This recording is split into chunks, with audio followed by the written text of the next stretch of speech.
নমস্কার সবাইকে স্বাগত জানাই আমার এই চ্যানেলের পক্ষ থেকে। আবারও একটি গুরুত্বপূর্ণ আপডেট নিয়ে চলে এলাম।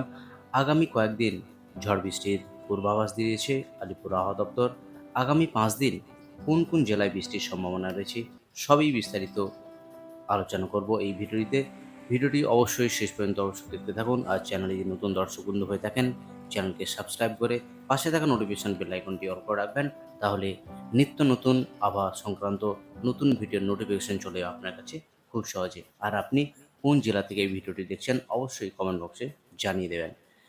ঘূর্ণিঝড় নিয়ে আলিপুর আবহাওয়া দপ্তর কী আপডেট দিয়েছে সেটাও জানবো। আগামী 5 দিনে আবার কী পরিবর্তনের আপডেট দিয়েছে তারই বিস্তারিত আলোচনা করব আজকের এই ভিডিওতে। তো ঘূর্ণিঝড় নিয়ে আলিপুর আবহাওয়া দপ্তর ইতিমধ্যেই যে আপডেট দিয়েছে যে একটা ঘূর্ণাবত রয়েছে, সেই ঘূর্ণাবতের জন্য স্পেশাল একটা বুলেটিন আপডেট করেছে আলিপুর আবহাওয়া দপ্তর। প্রথমে এটা দেখে নিচ্ছি, তারপর বিস্তারিত আলোচনা করছি সরাসরি স্যাটেলাইটের মাধ্যমে। গতকাল আলিপুর আবহাওয়া দপ্তর যে স্পেশাল বুলেটিন আপডেট করেছে সেখানে একদম ক্লিয়ার বলেছে পশ্চিমবঙ্গের জেলাগুলিতে বজ্রঝড় কার্যকলাপ বৃদ্ধি এবং ভারী বৃষ্টিপাত হবে। কী কারণে বৃষ্টি হবে তার বিস্তারিত এখানে লিখেছে। একটি পূর্ব পশ্চিম অক্ষরেখা কেন্দ্রীয় পাকিস্তানের উপর সাইক্লোনিক সার্কুলেশন থেকে শুরু করে উত্তর রাজস্থান, দক্ষিণ হরিয়ানা, দক্ষিণ উত্তরপ্রদেশ, বিহার ও উপ হিমালয়ান পশ্চিমবঙ্গ হয়ে উত্তর বাংলাদেশের উপর দিয়ে বিস্তৃত, যা সমুদ্রপৃষ্ঠ থেকে 0.9 কিলোমিটার উচ্চতায় অবস্থান করছে। সমুদ্রপৃষ্ঠ থেকে 1.5 কিলোমিটার উচ্চতায় উত্তর বাংলাদেশ এবং পার্শ্ববর্তী অঞ্চলের উপর দিয়ে একটি উচ্চ বায়ু সাইক্লোনিক সার্কুলেশন অবস্থান করছে, যার ফলে বঙ্গোপসাগর থেকে আর্দ্রতা প্রবাহ এবং অনুকূল বাতাস চলাচলের কারণে পশ্চিমবঙ্গের কিছু জায়গায় বজ্র বিদ্যুৎ সহ দমকা হাওয়া এবং ভারী বৃষ্টিপাতের সম্ভাবনা রয়েছে। এই কারণে একদিকে উত্তরবঙ্গের পার্বত্য জেলা, যেখানে দার্জিলিং, জলপাইগুড়ি, কালিম্পং, আলিপুরদুয়ার এই জায়গাগুলিতে ভারী বৃষ্টি চলছে, এবং পশ্চিমবঙ্গের যে উপকূলবর্তী জেলা সেখানেও কিন্তু বিকেলের পর থেকে কালবৈশাখী ঝড় সঙ্গে কোথাও ভারী বৃষ্টি বা কোথাও হালকা থেকে মাঝারি বৃষ্টি, আবার কোথাও 40 থেকে 50 কিলোমিটার গতিবেগে ঝোড়ো হাওয়া বা কোথাও 60 থেকে 70 কিলোমিটার গতিবেগে ঝোড়ো হাওয়া। এবার আলিপুর আবহাওয়া দপ্তর ঘূর্ণাবত যে রয়েছে বা যে ঘূর্ণিঝড় আসছে সে নিয়ে সুস্পষ্ট এখনও কিছু বলেনি বা আপডেট দেয়নি, কিন্তু একেবারে ভেন্টুস যে স্কাই রয়েছে স্যাটেলাইট, তো সেখান থেকে একবার দেখানোর চেষ্টা করব যে মধ্য বঙ্গোপসাগরে একটা ঘূর্ণাবত রয়েছে, যার জেরে এই বৃষ্টিপাত উত্তরবঙ্গ এবং দক্ষিণবঙ্গ জুড়ে। তো এই ঘূর্ণাবাতের অবস্থান আমি সরাসরি একদম দেখানোর চেষ্টা করছি। আগামী 27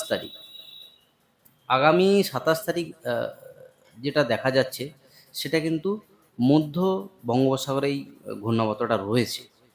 এবং যদি আবারও চলে যাই 28 তারিখ, সেই ঘূর্ণাবাতটি বা ঘূর্ণিঝড় যে আকারে ঘূর্ণাবাতটি রয়েছে সেটা কিন্তু স্থলভাগের দিকে প্রবেশ করছে ধীরে ধীরে করে। এবং 29 তারিখ যদি একদমই চলে যায়, সেটা পশ্চিমবঙ্গ উপকূল এবং উড়িষ্যা উপকূলের কাছে প্রবেশ করেছে। তো এই ঘূর্ণিঝড় নিয়ে এখনও কিছু আপডেট নেই। তো একটা মধ্য বঙ্গোপসাগরে এই ঘূর্ণাবাত রয়েছে, তার জেরে ঘূর্ণিঝড় কতটা শক্তিশালী হবে পরবর্তী ভিডিওতে আলোচনা করব, বা আলিপুর আবহাওয়া দপ্তর যদি তার আগাম কোনো পূর্বাভাস দিয়ে থাকে সেটা নিশ্চয়ই আপডেট করব এই ভিডিওর মাধ্যমে।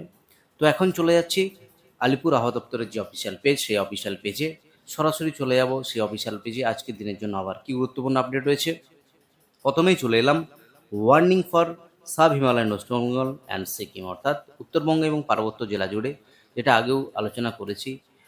এই ঘূর্ণাবাতের জোরে, সাইক্লোনিক সার্কুলেশনের জোরে উত্তরবঙ্গের একাধিক জেলা, বিশেষ করে দার্জিলিং, জলপাইগুড়ি, কালিম্পং, আলিপুরদুয়ার ভারী বৃষ্টি চলছে, এবং আগামী 23 তারিখ অবধি এই ওয়ার্নিং ইস্যু রয়েছে।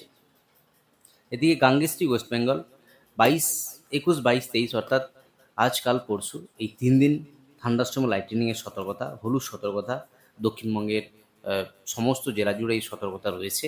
এবার জেলাভিত্তিক পেজে চলে যাচ্ছি, সেখানে আজকের দিনে আবার কী গুরুত্বপূর্ণ আপডেট রয়েছে। জেলাভিত্তিক পেজে চলে এলাম, যেখানে আজ থেকে আগামী 27 তারিখ অবধি আবহাওয়ার যে পূর্বাভাস আগামী 7 দিনের, সেখানে হালকা মাঝারি বৃষ্টি সমস্ত জেলাতেই রয়েছে। কলকাতা, হাওড়া, হুগলি সহ উপকূলবর্তী জেলা মেদিনীপুর, সঙ্গে ২ পরগনাজ, এদিকে পশ্চিমের জেলা পুরুলিয়া, বাঁকুড়া, বীরভূম সমস্ত জেলাতেই এই বৃষ্টিপাতের সতর্কতা রয়েছে।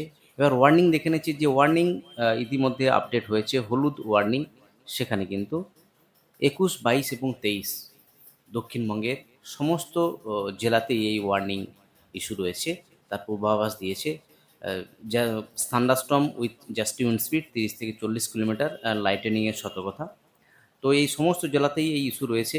কলকাতা, হাওড়া, হুগলি সহ সমস্ত জেলাতেই থান্ডারস্টর্ম লাইটেনিংয়ের সতর্কতার আপডেট রয়েছে। এবার সরাসরি উইন্ডির মাধ্যমে দেখানোর চেষ্টা করব আজ বিকেলের কি পরিস্থিতি হতে পারে দক্ষিণবঙ্গের জেলা বা উত্তরবঙ্গের জেলা।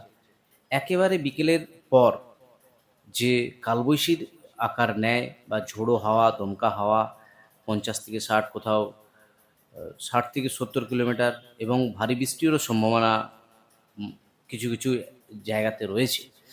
তো তার মধ্যে রয়েছে একেবারে বিকেলের সময় চিত্তরঞ্জন, সিউড়ি অর্থাৎ পশ্চিমের যে জেলা, সেখানে কিন্তু এই প্রবল ঝড় বৃষ্টির সম্ভাবনা। সঙ্গে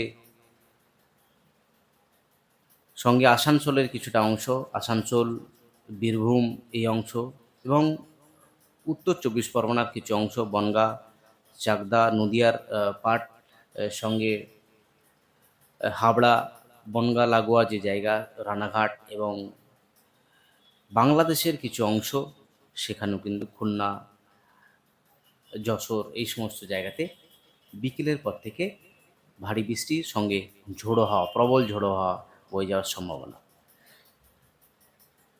তো বিকেল সন্ধ্যের পর থেকে বাঁকুড়াতে কিন্তু প্রবল ঝড় বৃষ্টির সম্ভাবনা রয়েছে। বাঁকুড়া, বর্ধমান এই সমস্ত জায়গাতে প্রবল ঝড় বৃষ্টির সম্ভাবনা। একেবারে স্যাটেলাইটের মাধ্যমে দেখানোর চেষ্টা করছি। এদিকে উত্তরবঙ্গেও, সেখানেও কিন্তু উত্তর দিনাজপুর, দক্ষিণ দিনাজপুর সেখানেও বিকেলের পর থেকে প্রবল ঝড় বৃষ্টির সম্ভাবনা রয়েছে। তো একবার স্পেশাল বুলেটিন যেটা দেখালাম, এবার ওয়ার্নিং একবার দেখে নিচ্ছি সেই ওয়ার্নিং কী রয়েছে। ওয়ার্নিংয়ে যেটা রয়েছে একেবারে আজকের দিনের জন্য ওয়ার্নিং, জলপাইগুড়ি, দার্জিলিং, কোচবিহার এই সঙ্গে উত্তর দিনাজপুর ভারী বৃষ্টির সম্ভাবনা, বাকি জেলাতেও ভারী বৃষ্টির সম্ভাবনা রয়েছে বা পূর্বাভাস দিয়েছে আলিপুর আবহাওয়া দপ্তর। এদিকে দক্ষিণবঙ্গে যে জেলা, বিশেষ করে সব জেলাতে, দক্ষিণবঙ্গের মুর্শিদাবাদ, বীরভূম, পশ্চিম বর্ধমান সব জেলাতেই আজ বজ্র বিদ্যুৎ সহ বৃষ্টিপাতের আপডেট দিয়েছে আলিপুর আবহাওয়া দপ্তর। একেবারে রেনের আপডেটটা একবার দেখে নিচ্ছি, যে রেনের যে আপডেট, সেখানে কিন্তু নর্থ বেঙ্গল যে জেলা, দার্জিলিং, জলপাইগুড়ি, কালিম্পং, আলিপুরদুয়ার এবং কোচবিহার, সেখানে ওয়াইড স্প্রেড রেন হওয়ার সম্ভাবনা, অর্থাৎ ভারী বৃষ্টির সতর্কতা আপডেট দিয়েছে। বাকি দক্ষিণবঙ্গে যে জেলা, সেখানে কিন্তু স্ক্যাটার্ড রেন হওয়ার সম্ভাবনা দিয়েছে। বিশেষ করে সমস্ত জেলাতেই, দক্ষিণবঙ্গের সমস্ত জেলা স্ক্যাটার্ড রেন, এবং বিকেলের পর থেকে কালবৈশাখী ঝড় সঙ্গে ঝোড়ো হাওয়া রয়েছে। তো এবার টেম্পারেচারে একবার আপডেট দেখছি। টেম্পারেচার, গতকাল টেম্পারেচার বা বৃষ্টিপাত কি অবজার্ভ হয়েছে আলিপুর আবহাওয়া দপ্তর দিকে, সেটা একবার দেখানোর চেষ্টা করছি। গতকাল বৃষ্টি হয়েছে, সামান্য বৃষ্টি হয়েছে। আসানসোলে ২ মিলিমিটার বৃষ্টি হয়েছে, বাকি ক্যানিংয়ে ০.৬ মিলিমিটার, বাকি কিন্তু কোথাও বৃষ্টিপাত হয়নি। এইদিকে নর্থ বেঙ্গলের জেলা বালুরঘাট ২৫ মিলিমিটার বৃষ্টি হয়েছে গতকাল। আর এইদিকে টেম্পারেচার যে আপডেট, সেটা একবার দেখানোর চেষ্টা করছি। টেম্পারেচার একেবারে স্বাভাবিকের কাছাকাছি, তো ৩৫, ৩৬-এর কাছাকাছি টেম্পারেচার রয়েছে। এবং পশ্চিমাঞ্চলের যে জেলা, বাঁকুড়া, পুরুলিয়া এই সমস্ত জায়গাতেও টেম্পারেচার একেবারে ৩৫-৩৬ কাছাকাছি, স্বাভাবিকের কাছাকাছি। আর এদিকে উত্তরবঙ্গ যে জেলা, সেখানে মালদাতে ৩২ ডিগ্রি, দার্জিলিং ১৮, কোচবিহার ৩০, জলপাইগুড়ি ৩১, আলিপুরদুয়ার ৩০, একেবারে স্বাভাবিকের কাছাকাছি ২ জেলাতেই। তো এই হলো আজকের গুরুত্বপূর্ণ আপডেট। আজই অবধি আবার গুরুত্বপূর্ণ আপডেট নিয়ে ফিরে আসছি পরের ভিডিওতে।